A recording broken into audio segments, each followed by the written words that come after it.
Hai kita semua, kali ni saya share resepi kek lapis berry fruity cheese. Kek ni ada 15 lapisan tau. Setiap lapisan kek ni berat dalam 180 gram. Setiap lapisan yang color biru ni kan, korang tabur dengan cranberry kering dan coklat chip.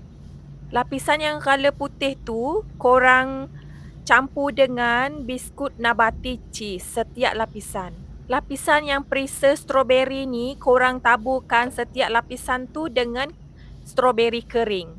Lapisan yang warna biru ni ada 5, yang warna putih pun ada 5, yang warna merah pun ada 5.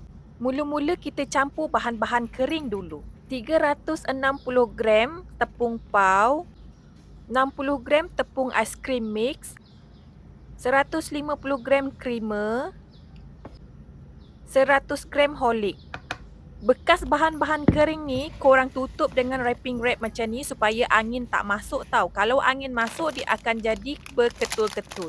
100 gram biskut nabati cheese korang ramas-ramaskan macam saya buat dalam video ni. Kemudian ketepikan dulu. 300 gram buah strawberry kering. Saya gunting bagi dia kecil-kecil sikit. 150 gram buah cranberry kering.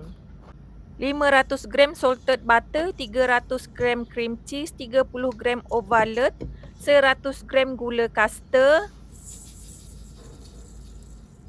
300 gram susu pekat. Pukul ke semua bahan-bahan ni sampai kembang dan gebu.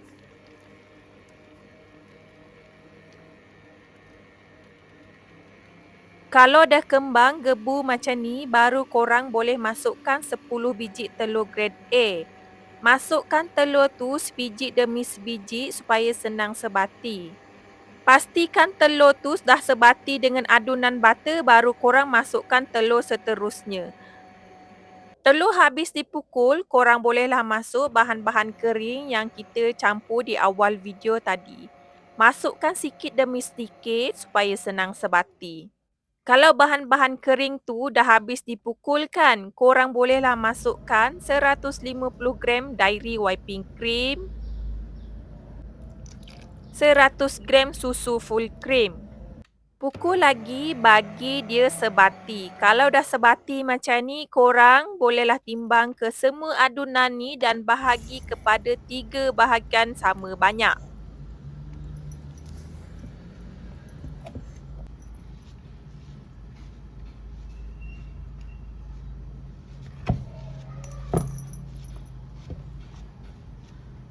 Bahagian yang ni korang masukkan 1 sudu besar Imalco strawberry dan sedikit warna pink. Gaul bagi sebati, kalau dah sebati kan korang bolehlah ketepikan dulu. Bahagian yang ni pula masukkan 1 sudu besar warna putih, gaul sebati, kalau dah sebati ketepikan dulu. Bahagian ini pula 1 sudu besar asin tutti frutti dan sedikit warna biru muda. Gaul bagi sebati, kalau dah sebati kan korang bolehlah ketepikan dulu. Kek kita ada 3 perisa dan warna, warna putih, warna pink dan warna biru muda. Saya guna loyang 8x8x5. Bawah loyang tu saya sapu dengan butter untuk lekatkan baking paper. Keliling loyang tu saya tak sapu dengan apa-apa.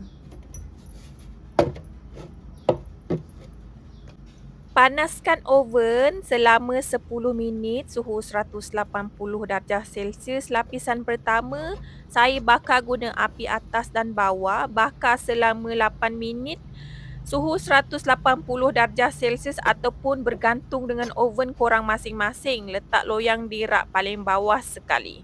Setiap lapisan yang warna biru ni kan korang taburlah dengan cranberry kering dan coklat chip.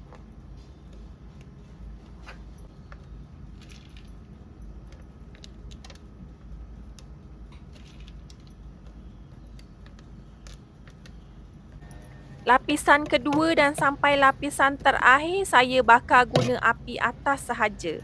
Saya bakar selama 8 minit suhu 150 darjah Celsius ataupun bergantung dengan oven korang masing-masing.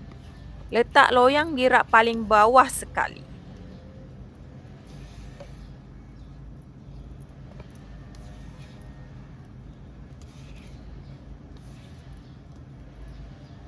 Setiap lapisan yang warna putih tu campur dengan 2 sudu besar biskut nabati cheese.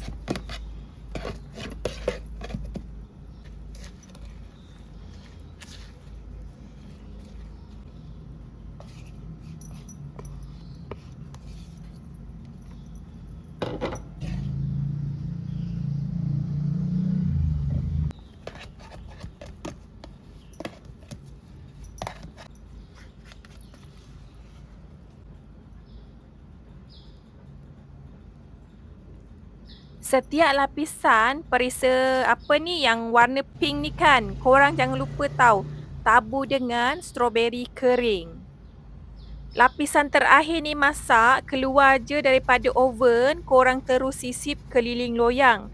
Tapi sisip separuh loyang je dulu, kemudian rehatkan kek selama 25 minit. Setelah rehatkan kek selama 25 minit, sisip lagi sampai bawah loyang dan terus keluarkan kek daripada loyang. Tunggu kek betul-betul sejuk, korang balut kemas-kemas dan simpan dalam peti ais selama 1 malam. Esoknya, keluar je daripada peti ais kan, korang terus potong untuk mendapatkan potongan kek yang kemas. Kek yang ada buah-buahan macam ni kena keraskan dulu supaya masa nak potong tu buah tu tak turun ikut pisau.